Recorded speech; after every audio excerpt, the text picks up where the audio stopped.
ये प्रदर्शन वो प्रदर्शन इस्तीफे पर था, ये प्रदर्शन आरक्षण हटाने पर हो रहा था।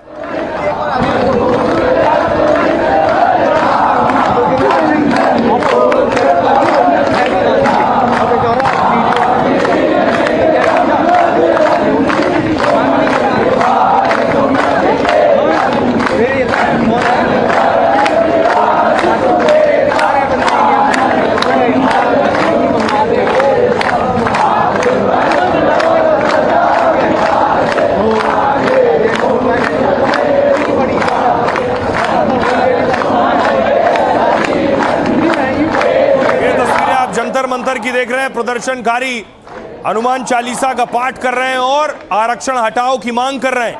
उसके बाद पुलिस पहुंच गई, पुलिस और प्रदर्शनकारी आमने सामने थे, पुलिस उन्हें हटाने की कोशिश कर रही थी।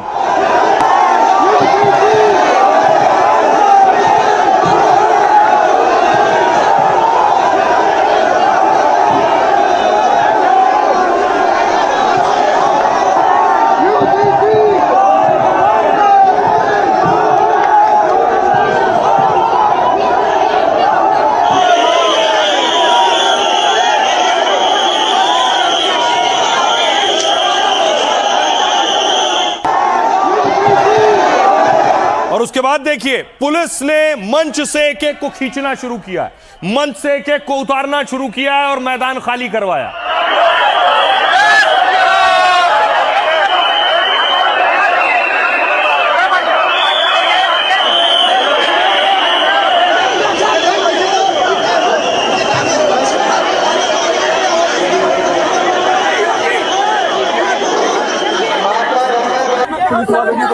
ये गलत बात है, ये गलत।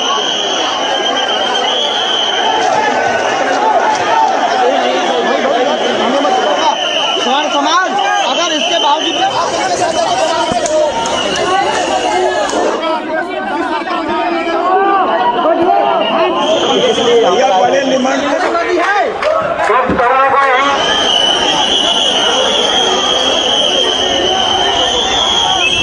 मैं आत्महत्या कर रहा हूं कूद के।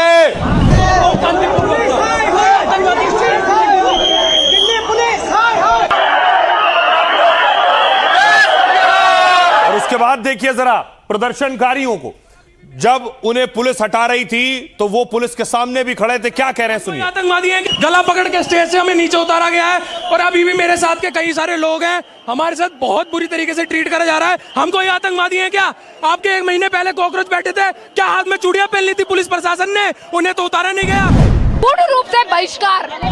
स्टेज पे धक्का दिए गए, हम पीछे नहीं हटेंगे। हम महाराणा प्रताप के वंशज है। जय राजपुताना, जय मां भवानी। को हमने वोट दिया है, हमने सरकार में लाए और हम भी सरकार छीन भी सकते हैं। कल से आंदोलन पुरजोर तरीके से होगा और सरकार को जहां तक हम उखाड़ के नहीं फेंके हैं तब तक यह आंदोलन जोरदार तरीके से भरपूर तरीके से होगा। हमें गोली मारो, खत्म करो। जनरल डायर ने चलाई, आप भी चलाओ। लाठी के बाद गोली कोई बचती है? हमारी दाढ़ियां पकड़ के खींची गई, हमें गोली, हमें हनुमान चालीसा पढ़ रहे थे तो हम पे लाठी चार्ज हुआ है। तो यही करते रहो, 27 में भी मिलेगा, 29 में भी मिलेगा, जितने चुनाव आ रहे सब में मिलेगा। गला पकड़ के स्टेज से हमें नीचे उतारा गया है। मेरी मांग है आरक्षण में संशोधन हो। हमें गोली मार दिया गया लेकिन हम यहाँ नहीं जाएंगे। बताइए ना, क्यों धक्का दे रहे हैं मुझे? किस लिए? हनुमान चालीसा पढ़ रहे थे, कोर्ट में डंडा मार रहे। माताओं को इन्होंने छुआ है, मेरी माताओं को छुआ है। मैं इनको बताता हूँ, मैं इनको अकेले समझे ब्राह्मण समाज का अकेला इनको बाहर फेंकूंगा। माताओं को छुआ है इन्होंने।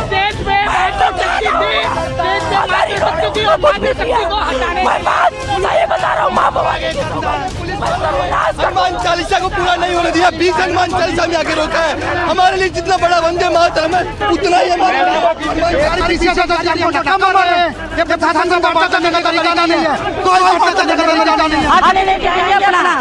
दिल्ली के जंतर मंतर पर एक बार फिर जोर का शोर सुनाई दिया। हजारों का हुजूम जमा हुआ, घेराबंदी हुई, नारे लगे और जाति वाले आरक्षण को खत्म करने की मांग उठी। हमारे पीसीएस अधिकारी हमको धक्का मार रहे हैं, ये प्रशासन का वार्ता करने का तरीका नहीं है, कोई वार्ता करने का तरीका नहीं है। हक लेके जाएंगे अपना। आंदोलन की तैयारी पहले से थी, सोशल मीडिया के जरिए मुहिम चलाई जा रही थी, लिहाजा दिल्ली पुलिस के कान खड़े थे।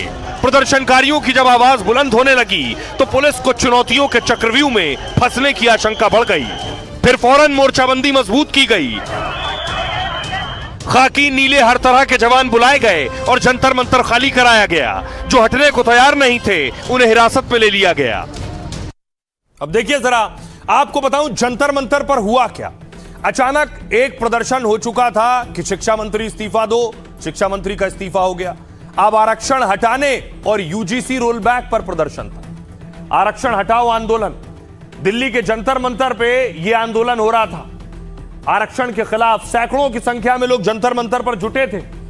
दिल्ली पुलिस ने यहां प्रदर्शन की इजाजत नहीं दी थी। इस दौरान जंतर मंतर पर घंटों तक यह भारी हंगामा होता रहा। पुलिस ने पूरे इलाके की बैरिकेडिंग कर रखी थी। भारी संख्या में पुलिस और रैपिड एक्शन फोर्स के जवान तैनात थे। बिना परमिशन के जंतर मंतर पर भारी भीड़ जुटी थी। इसके बाद पुलिस ने प्रदर्शनकारियों को हिरासत में लेना शुरू किया। प्रदर्शन को आरक्षण हटाओ आंदोलन का नाम दिया गया। यह पूरा प्रोटेस्ट इंस्टाग्राम के जरिए प्लान किया गया। सोशल मीडिया पर पेज बना, लोगों से जंतर मंतर पहुंचने की अपील की गई। दिल्ली पुलिस ने साफ कहा यहां प्रदर्शन की परमिशन नहीं है। पुलिस ने सिर्फ 500 लोगों को रामलीला मैदान में जुटने की छूट दी थी। इसके बावजूद सैकड़ों की संख्या में लोग जंतर मंतर पहुंच गए। प्रदर्शनकारी बैनर और पोस्टर लेकर पहुंचे थे। कई लोगों के हाथों में भगवा और तिरंगा झंडे भी थे। जंतर मंतर पर एक मंच बनाया गया था और मंच से आरक्षण व्यवस्था को लेकर लोगों ने अपनी बातें रखी। पुलिस ने प्रदर्शनकारियों को रामलीला मैदान जाने की अपील की, लेकिन प्रदर्शनकारी जंतर मंतर से हटने को तैयार नहीं थे। इसके बाद पुलिस ने प्रदर्शनकारियों को वैन में भरकर हटाया है। अब आपको सुनवाता हूं, सुनिए जरा। प्रदर्शनकारियों पर एक्शन हुआ, पुलिस ने वहां से हटाया। क्या कह रहे हैं? पुलिस है, इनको भारत छोड़ना पड़ेगा। आरक्षण को खत्म नहीं किया जाता, बदलाव नहीं किया जाता, तब तक हम रुकने वाले नहीं। रिस्ट वाला सुलूक कर रहे हैं, गर्दन पकड़ रहे हैं हमारा। हम हनुमान चालीसा का पाठ कर रहे थे और इन्होंने हमें मारना शुरू कर दिया। न किसी पुलिस वाले को, न किसी को टच किया है और ये बेवार लेके हमें धक्का दे रहे हैं, कभी कुछ कर रहे हैं। प्रोटेस्ट करने का अधिकार नहीं है। क्या हमने पुलिस पर हमला किया? क्या हमने किसी को गाली दी? लेकिन हमने शांति से आंदोलन किया। हमने डिमांड्स की कि हमें हमारा अधिकार दो, हमें आंदोलन करने का अधिकार दो, लेकिन हमें मारा गया, पीटा गया। यूजीसी के विरोध में आए थे हम। जो सरकार सवर्ण के बच्चों को नहीं आगे बढ़ना देखना चाहती है। बिल्कुल शांतिप्रिय राष्ट्रवादी हम लोग हैं, कोई अहिंसा नहीं कर रहे, शांतिप्रिय ढंग से यहाँ पर आए हुए उनको यहाँ अंदर जाने नहीं दे रहे। आप एक रेस के घोड़े के पिछले पैर काटने की कोशिश कर रहे हैं, उसके चारों पैर काटने की कोशिश कर रहे हैं। आप घोड़े को गधा बनाने की कोशिश कर रहे हैं। हमारे सवर्ण जाति ने महाराणा प्रताप दिए, परशुराम जी दिए, संभाजी दिए, दौड़ लगाते हैं इस देश के लिए राजपूत किले दिए, भूमियां दी, अपना खून बहाया। उसके बावजूद भी ये सरकारें हमारी नहीं हुई। ईडब्ल्यूएस रिजर्वेशन से कोई फायदा नहीं है सवर्णों को, ना अटेम्प्ट में छूट है, ना एज कोई रिलैक्सेशन है। तो आप ये क्या दे रहे हो? अब देखिए, रात में प्रदर्शनकारियों को हटाया गया जो कह रहे थे देश से आरक्षण हटाया जाए, लेकिन सुबह फिर जंतर मंतर पहुंच गए और यूजीसी रोल बैक के खिलाफ प्रदर्शन कर रहे थे कि यूजीसी के जो नियम है वो भी खत्म किए जाएं।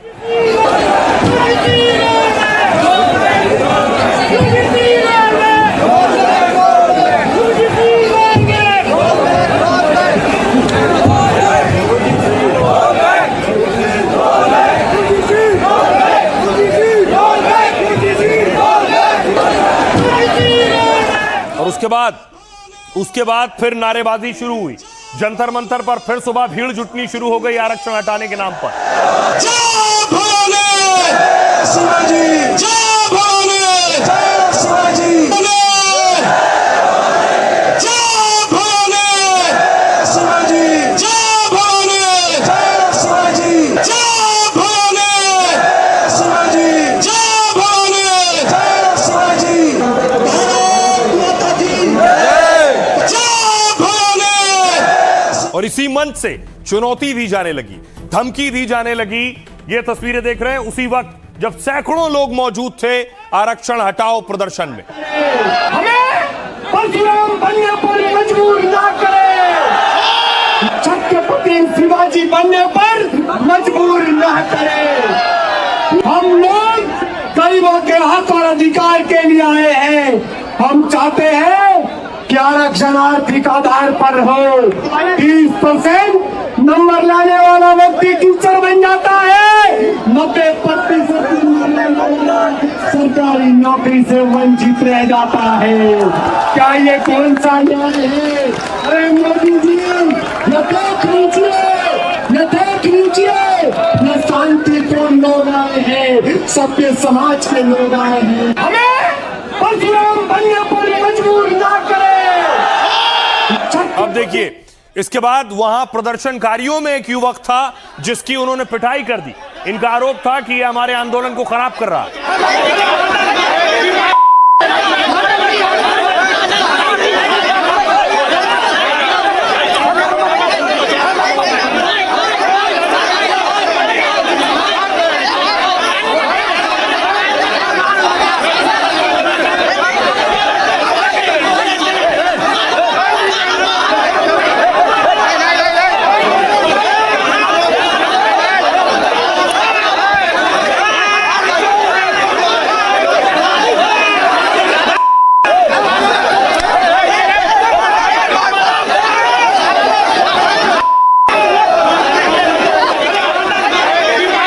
अब आपको बताऊं, बड़ी बात यह है कि आखिर प्रदर्शनकारी मांग क्या कर रहे हैं, क्या क्या चाहते हैं वो जो प्रदर्शन कर रहे हैं। सबसे पहले देखिए, पहली मांग है कि जातिगत आरक्षण को हटाया जाए, इसकी जगह आरक्षण आर्थिक आधार पर दिया जाए। सरकारी सहायता, शिक्षा, कोचिंग और स्कॉलरशिप का आधार जाति के बजाय केवल आर्थिक स्थिति को बनाया जाए। मतलब आरक्षण का पैमाना जाति ना होकर आय होनी चाहिए। दूसरी मांग है, प्रदर्शनकारियों ने SC/ST एक्ट को हटाने की मांग की। यह कानून SC/ST समुदाय के लिए बनाया गया। इनके खिलाफ होने वाले अपमान, भेदभाव, हिंसा, अत्याचार रोकने का कानून है। इस केस में 6 महीने से लेकर उम्र कैद तक की सजा हो सकती है। तीसरी मांग, प्रदर्शनकारियों ने UGC के समानता के नियमों को वापस लेने की मांग की। उच्च शिक्षण संस्थानों में जातिगत भेदभाव, उत्पीड़न रोकने के लिए इसे बनाया गया। हर कॉलेज, यूनिवर्सिटी में समानता कमेटी का गठन होना था। SC/ST और OBC छात्रों के लिए एक सेल बनाया जाना था। सामान्य वर्ग के छात्रों ने इसे एक तरफा और भेदभावपूर्ण बताया। भारी विरोध के बीच मामला सुप्रीम कोर्ट पहुंचा, जहां सुप्रीम कोर्ट ने इस पर अंतरिम रोक लगा दी थी। केंद्र सरकार ने कोर्ट में कहा था कि वो इस पर विचार कर रही है। चौथी मांग, हर 10 साल में आरक्षण व्यवस्था की समीक्षा की मांग की गई। देखा जा सके कि आरक्षण का लाभ वंचितों को मिल रहा है या नहीं। आरक्षण के दायरे में क्रीमी लेयर का नियम सख्ती से लागू, सबसे पिछड़े समूहों को ही इसका फायदा मिले। जाति पर आरक्षण होने से उस जाति के संपन्न लोगों को भी फायदा उठाते हैं। आरक्षित वर्ग के संपन्न परिवारों और अधिकारियों के बच्चे भी लाभ उठाते हैं। इस पर नजर रखी जाए, हर 10 साल में समीक्षा हो। अब आइए आपको बताऊं कि आखिर देश में कितना आरक्षण है, जनरल कैटेगरी का क्या आरोप है, क्या कहते हैं वो और उनका गुस्सा किस बात को लेकर है, वो पता चलेगा इसके जरिए। केंद्र सरकार की नौकरी और उच्च शिक्षा में 59.5% आरक्षण है, यानी 59.5% आरक्षण है केंद्र सरकार की नौकरी में और उच्च शिक्षा में। OBC को मिलता है 27% रिजर्वेशन, SC को 15%, ST को 7.5% और इकोनॉमिकली वीकर सेक्शन यानी आर्थिक रूप से जो पिछड़े हैं उनको 10% आरक्षण मिलता है। कुल आरक्षण हुआ 59.5%। मतलब सामान्य वर्ग के लिए 40.5% सीटें बचती हैं। कुछ राज्यों में आरक्षण का आंकड़ा और अलग है। तमिलनाडु में 69% तक आरक्षण लागू है। सुप्रीम कोर्ट ने आरक्षण को अधिकतम 50% तक सीमा तय की है, लेकिन कई राज्यों में स्थानीय आधार पर इसे बढ़ा दिया गया है। इसको लेकर भी लोगों में नाराजगी है। सुनिए जरा क्या कह रहे हैं इस पर सियासतदान। आरक्षण एक ऐसा विषय है जिसपे किसी भी तरीके का भ्रम देश में की एक बड़ी आबादी के भीतर संशय, आक्रोश उत्पन्न कर सकता है।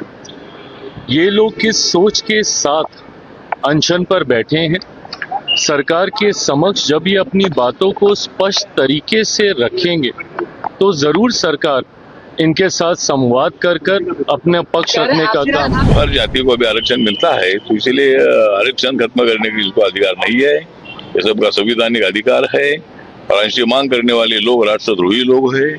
इसके ऊपर इनके लोगों पर एक्शन होनी चाहिए। हमारे पास संविधान में हमारा नाम है। कुछ लोग दाल रोटी के लिए काम कर रहे हैं, दूसरे का पैसा लेके हमारे गरीबी का उपहास उड़ा रहे हैं। हमारे लोग भूमिहीन है, गरीब है, उनको रुपया दे के उल्टा पुल्टा बुलवा रहे हैं। तो ये भाजपा को इस पे निर्णय लेना चाहिए। जब भी किसी भी देश का, समाज का जवान गुस्से में आता है, नौजवान गुस्से में आता है, तो उस देश में फिर बदलाव आता है। ये हवा शुरू में तो हवा कहलाती है, फिर ये तूफान बनता है। अब देखिए, जिस दौर में प्रदर्शन हो रहे हैं, जेनजी और जेन अल्फा सड़कों पर हैं, नेता भी समझ गए हैं कि उन्हें किससे बात करनी है और किसके वोट की जरूरत है। देखिए, इसी कड़ी में राहुल गांधी कहां पहुंचे। राहुल गांधी पुणे पहुंचे छात्राओं से मिलने के लिए। सिर्फ छात्राओं से मिले राहुल गांधी। जब मंच पर पहुंचे, वो तस्वीर देखिए। Is it working? Wonderful welcome in Pune.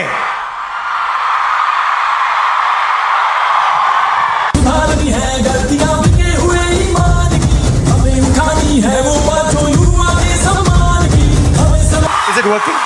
Wonderful. अब देखिए, राहुल पुणे में कॉलेज में थे, तो दूसरी तरफ एबीवीपी अखिल भारतीय विद्यार्थी परिषद के जो छात्र हैं वो भी प्रदर्शन कर रहे थे, वंदे मातरम गा रहे थे, कांग्रेस का घेराव कर रहे थे पुणे में।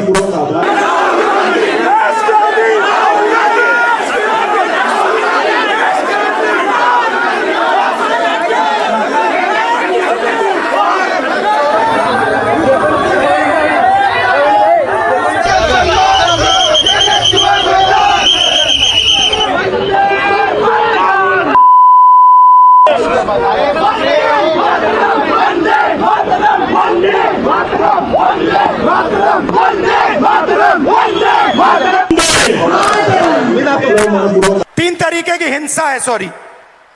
एक तो डायरेक्ट है कि 70 crore journeys are there. First thing to understand is before they are born, पैदा होने से पहले हर साल 4.5 लाख लड़कियों की हत्या होती है। That is the first violence, पहली हिंसा। दूसरी हिंसा हरासमेंट। इस भीड़ में से 80% लड़कियों को कहीं ना कहीं हरास किया गया है। Violence of opportunity. 50% महिला एजुकेशन या काम को रिजेक्ट करती हैं सेफ्टी के कारण। यूपी में जिस प्रकार से कांग्रेसियों ने हंगामा किया, एक कैंपस में धावा बोला, जिस प्रकार से छात्रों को पीटा, मुझे ऐसा लगता है कि ये इवेंट की ही सोची समझी साजिश थी। जिस प्रकार से किसी पिक्चर को हिट करना है तो कंट्रोवर्सी निर्माण करो, उस प्रकार से सोच समझकर ये कंट्रोवर्सी उन्होंने तैयार की है। मुझे ऐसा लगता है ये छात्रों की गूंज नहीं है, ये राहुल गांधी का रीलॉन्च है। राहुल गांधी एक जुबान भी देश और दुनिया में बढ़ते हुए भारत की तारीफ नहीं की, केवल भ्रम फैलाना और भ्रम फैला करके लोगों को देश के प्रति भड़काना। एक बात साफ है कि सभी नेता इस कोशिश में हैं कि युवा उनके साथ जुड़ें। इसी कड़ी में देखिए, प्रधानमंत्री नरेंद्र मोदी आज बीजेपी हेडक्वार्टर पहुंचे। बीजेपी हेडक्वार्टर पहुंचने के पीछे मकसद उस नई टीम से मिलना था जो नई टीम नितिन नवीन की है, जिसमें कई नेताओं को जोड़ा गया। उसमें स्मृति ईरानी और वसुंधरा राजे सिंधिया भी शामिल। उस टीम से मिलने पीएम मोदी पहुंचे थे।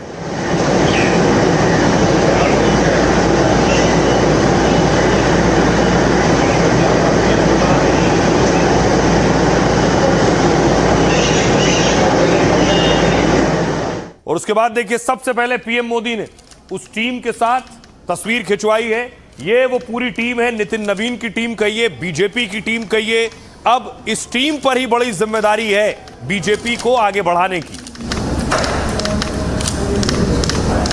इस टीम के साथ मीटिंग में प्रधानमंत्री नरेंद्र मोदी ने संबोधित भी किया। पीएम ने क्लास भी ली नई टीम की कि कैसे काम करना है, कैसे आगे बढ़ना है, युवाओं को खुद के साथ कैसे जोड़ना है।